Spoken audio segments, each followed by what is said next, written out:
এই যে গুরুত্বপূর্ণ বিজ্ঞপ্তি সম্পর্কে এই ভিডিওতে আমরা আলোচনা করছি, যেখানে পশ্চিমবঙ্গে আশা কর্মী নিয়োগ শুরু হলো এবং এখানে অ্যাপ্লিকেশন শুরু হলো আজ থেকেই, অর্থাৎ 9ই আগস্ট 2024 তারিখ থেকে অ্যাপ্লিকেশন শুরু হলো, যেখানে 30শে আগস্ট 2024 তারিখ পর্যন্ত তোমরা অ্যাপ্লিকেশন করতে পারবে।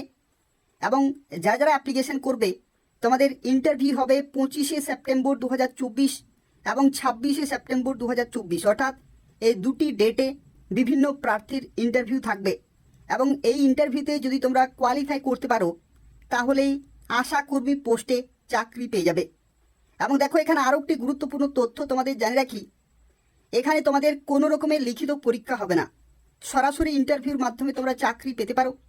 এবং যারা অ্যাপ্লিকেশন করতে চাইছো, অ্যাপ্লিকেশন ফর্ম রয়েছে, সেই ফর্মটি তোমাদের ফিল আপ করতে হবে এবং তার সাথে তোমাদের বিডিও অফিসে কিন্তু জমা করতে হবে। বিডিও অফিসে জমা করার যে পদ্ধতি রয়েছে, যেখানে তোমরা রেজিস্টার পোস্টের মাধ্যমে কিন্তু জমা করতে পারবে, অর্থাৎ রেজিস্টার পোস্টের মাধ্যমে বা পোস্টাল সার্ভিসে তোমাদের কিন্তু পাঠাতে হবে। সরাসরি বিডিও অফিসে গিয়ে বা কারোর মাধ্যমে কিন্তু তোমরা জমা করতে পারবে না, সেক্ষেত্রে কিন্তু গ্রহণযোগ্য হবে না। যে উপরিউক্ত শর্ত পূরণকারী যোগ্য প্রার্থীদের ইন্টারভিউয়ের জন্য ইন্টারভিউ লেটার, ইন্টারভিউয়ের তারিখ, সময়, স্থান উল্লেখপূর্বক নির্দিষ্ট ঠিকানায় যোগাযোগে প্রেরণ করা হবে। অর্থাৎ তোমাদের কিন্তু পরবর্তী ক্ষেত্রে অ্যাডমিট কার্ড দেওয়া হবে এবং সেখানে লেখা থাকবে যে কোন লোকেশনে যেতে হবে এবং কখন যেতে হবে। শিক্ষাগত যোগ্যতার ক্ষেত্রে বলা হয়েছে প্রার্থীকে মাধ্যমিক বা সমতুল্য পরীক্ষায় অবতীর্ণ হতে হবে। মাধ্যমিক বা সমতুল্য পরীক্ষায় অনুত্তীর্ণ প্রার্থীরাও আবেদনকারী হিসাবে বিবেচিত হবেন। উচ্চতর শিক্ষাগত যোগ্যতার প্রার্থীরাও আবেদনকারী হিসাবে বিবেচিত হবেন। এক্ষেত্রে মাধ্যমিক বা মাধ্যমিক সমতুল্য পরীক্ষায় প্রাপ্ত নম্বরই কিন্তু বিচার করা হবে।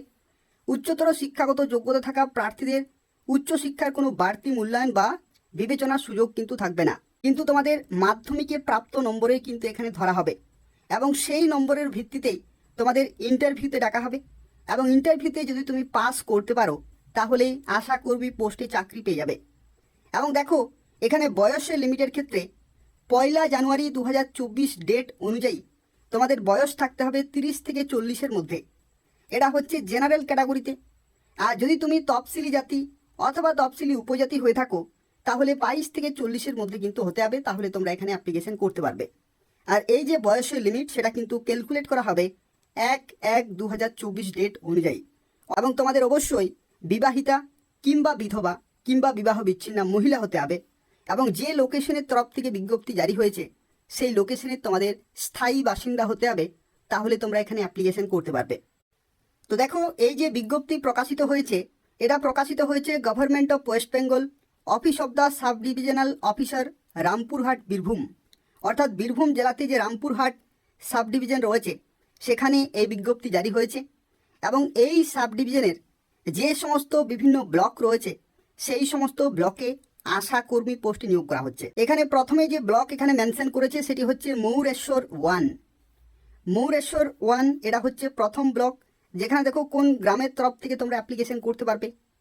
মুরারাই 1, যেখানে দেখো বিভিন্ন গ্রাম পঞ্চায়েতগুলো কিন্তু তোমরা এখান থেকে চেক করতে পারবে নিজেদের। এবং তার সাথে সাথে কোন গ্রাম থেকে তোমরা অ্যাপ্লিকেশন করতে পারবে সেগুলো কিন্তু এখানে দেওয়া রয়েছে। এখানে ক্যাটাগরিগুলো কিন্তু দেওয়া রয়েছে, অর্থাৎ কোন কোন ক্যাটাগরিতে তোমরা অ্যাপ্লিকেশন করতে পারবে। এখানে দেখো বিভিন্ন জায়গাতে এসসি রয়েছে, এসসি এসটি এই সমস্ত ক্যাটাগরি। আবার কিছু কিছু জায়গাতে দেখো এনএ রয়েছে, এনএ অর্থাৎ এখানে জেনারেল প্রার্থীও কিন্তু অ্যাপ্লিকেশন করতে পারবে। তো সেক্ষেত্রে দেখো বিভিন্ন প্রার্থীর ক্ষেত্রে কিন্তু বিভিন্ন শূন্যপদ রয়েছে বিভিন্ন ব্লকের তরফ থেকে এবং বিভিন্ন গ্রাম পঞ্চায়েতের তরফ থেকে। তো সেক্ষেত্রে সেই সমস্ত লোকেশনের বিভিন্ন ক্যাটাগরিতে তোমরা অ্যাপ্লিকেশন করতে পারবে। পরবর্তী দেখো, এখানে আরও বিভিন্ন ব্লক রয়েছে, যেমন রামপুরহাট 1 রয়েছে। এই ব্লকের দেখো বিভিন্ন গ্রাম পঞ্চায়েত রয়েছে এবং বিভিন্ন গ্রাম রয়েছে। এই সমস্ত বিভিন্ন গ্রাম থেকে যদি তুমি দেখছো তাহলে অবশ্যই অ্যাপ্লিকেশন করতে পারবে। রামপুরহাট 2 বিভিন্ন গ্রাম পঞ্চায়েত এবং নিজেদের গ্রামগুলো তোমরা কিন্তু চেক করবে। একই রকমভাবে দেখো নলহাটি রয়েছে, নলহাটি 1, যেখানে বিভিন্ন গ্রাম পঞ্চায়েত রয়েছে এবং বিভিন্ন গ্রাম রয়েছে। এই সমস্ত গ্রামে যদি তোমরা বাসিন্দা হয়ে থাকো তাহলে অবশ্যই অ্যাপ্লিকেশন করতে পারবে রামপুরহাট সাব ডিভিশনের তরফ থেকে। এবং এই সমস্ত গ্রামে যদি তোমরা স্থায়ী বাসিন্দা হয়ে থাকো তাহলে এখানে অ্যাপ্লিকেশন করতে পারবে। এটা নিয়োগ করা হচ্ছে রামপুরহাট, বীরভূমে।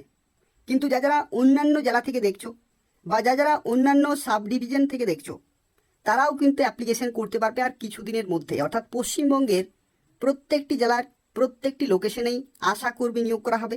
অর্থাৎ যে সমস্ত জায়গাগুলিতে শূন্যপদ রয়েছে সেই সমস্ত জায়গাগুলিতে নিয়োগ করা হবে। তো সেক্ষেত্রে তোমাদের আর কিছুদিন অপেক্ষা করতে হবে, তোমরা প্রত্যেকটি লোকেশন থেকে তোমরা কিন্তু অ্যাপ্লিকেশন করতে পারবে। কিভাবে অ্যাপ্লিকেশন করতে পারবে? তো অ্যাপ্লিকেশন যারা করতে চাইছো তাদের ক্ষেত্রে জানি রাখি, অ্যাপ্লিকেশন ফর্মটি তোমাদের খুব ভালোভাবে ফিল আপ করতে হবে এবং এটা হচ্ছে অ্যাপ্লিকেশন ফর্ম। এই ফর্মটি তোমরা কিন্তু পেয়ে যাবে এই ভিডিওর ডেসক্রিপশন বক্সে। দেখো এই যে অ্যাপ্লিকেশন ফর্ম রয়েছে, যেখানে প্রথমেই ডান দিকে বলা হচ্ছে প্রার্থীর স্বাক্ষর সহ সাম্প্রতিক পাসপোর্ট সাইজ ফটো, অর্থাৎ recent passport size colour photo কিন্তু এখানে সেটে দিতে হবে, যেখানে নিজেদের স্বাক্ষর কিন্তু থাকতে হবে, অর্থাৎ ক্রস সিগনেচার কিন্তু থাকতে হচ্ছে। এবং দেখো এখানে যেরকমভাবে বলা হয়েছে যে আঠা দিয়ে লাগান, পিন বা সেলাই কিন্তু করবেন না। এবং দেখো পরবর্তী এখানে বলা হয়েছে কোন উপস্বাস্থ্য কেন্দ্রের জন্য আবেদন করছেন, এগুলো অবশ্যই খুব ভালোভাবে লিখতে হবে। গ্রাম পঞ্চায়েতের নাম, ব্লকের নাম, আবেদনকারিনীর নাম। তো সেক্ষেত্রে আবেদনকারী যিনি রয়েছেন তার নাম কিন্তু এখানে লিখতে হবে বাংলাতে, তারপরে ইংরেজিতে কিন্তু লিখতে হবে বড় হরফে, অর্থাৎ ক্যাপিটাল লেটারে কিন্তু লিখতে হবে ইংরেজিতে নিজের নাম, প্রথমে বাংলাতে তারপরে ইংরেজিতে।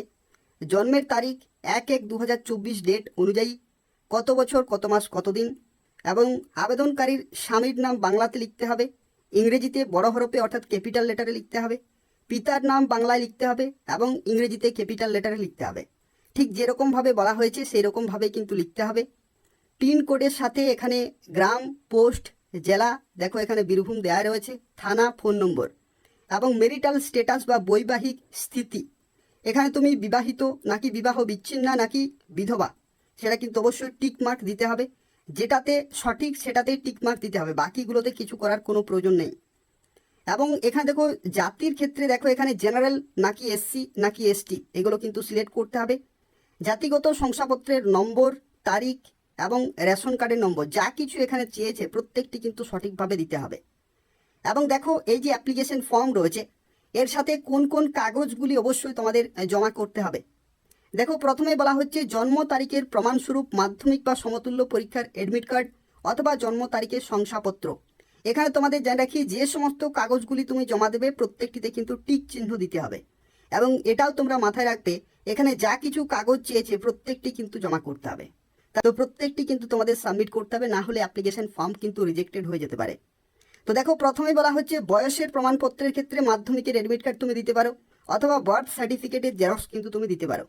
সংযোজনী 2 এর উল্লেখিত উপস্বাস্থ্য কেন্দ্রের জন্য নির্দিষ্ট, দেখো এখানে বলা হয়েছে যে সীমাবদ্ধ এলাকা বা গ্রামের স্থায়ী বাসিন্দার প্রমাণস্বরূপ, অর্থাৎ কোন লোকেশনের তুমি বাসিন্দা সেটার জন্য ভোটার কার্ড অথবা রেশন কার্ড সেখানে কিন্তু দিতে হবে, যেখানে লেখা থাকবে তোমার গ্রামের নাম, অর্থাৎ তোমার রেসিডেন্সিয়াল প্রুফ হিসাবে কিন্তু সেই কাগজ কাজে লাগবে।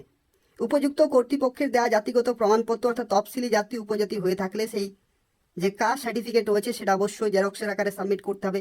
মাধ্যমিক বা সমতুল্য পরীক্ষার মার্কশিট এবং এখানে গ্রেড 1 এবং গ্রেড 2 স্বনির্ভর গোষ্ঠীর সদস্য প্রশিক্ষণপ্রাপ্ত দায় অথবা লিঙ্ক ওয়ার্কার এর প্রমাণপত্র প্রযোজ্য হলে, অর্থাৎ যদি থাকে তাহলে, এবং 2 কপি সাম্প্রতিক যে পাসপোর্ট সাইজ ফটো কিন্তু এখানে লাগবে, স্বস্বাক্ষরিত সিগনেচার কিন্তু হতে হবে।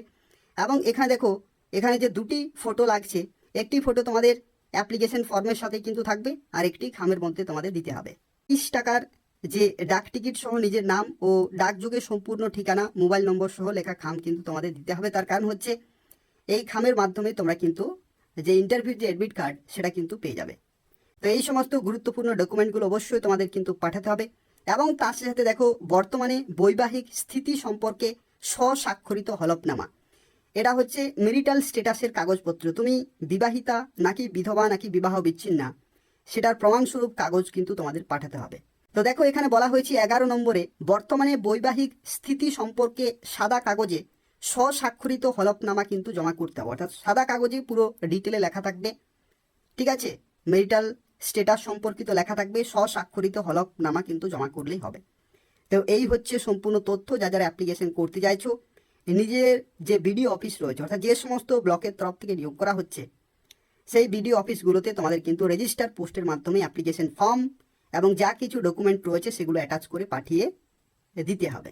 আর বাকি ব্লকগুলিতেও অ্যাপ্লিকেশন খুব শীঘ্রই শুরু হয়ে যাবে। নিয়মিত এই চ্যানেলটি ফলো করতে থাকো। পশ্চিমবঙ্গের প্রত্যেকটি জেলার প্রত্যেকটি চাকরি আপডেট তোমরা কিন্তু সময় মতো পেয়ে যাবে। আর তবে যদি কোনো প্রশ্ন থাকে তাহলে অবশ্যই কমেন্ট করে জানাবে, এবং তার পাশাপাশি ভিডিওটি প্রত্যেকেই লাইক করে দেবে, শেয়ার করে দেবে, এবং তার পাশাপাশি চ্যানেলটি অবশ্যই সাবস্ক্রাইব করে রাখো নিয়মিত চাকরির বিজ্ঞপ্তিগুলি পাওয়ার জন্য। ধন্যবাদ।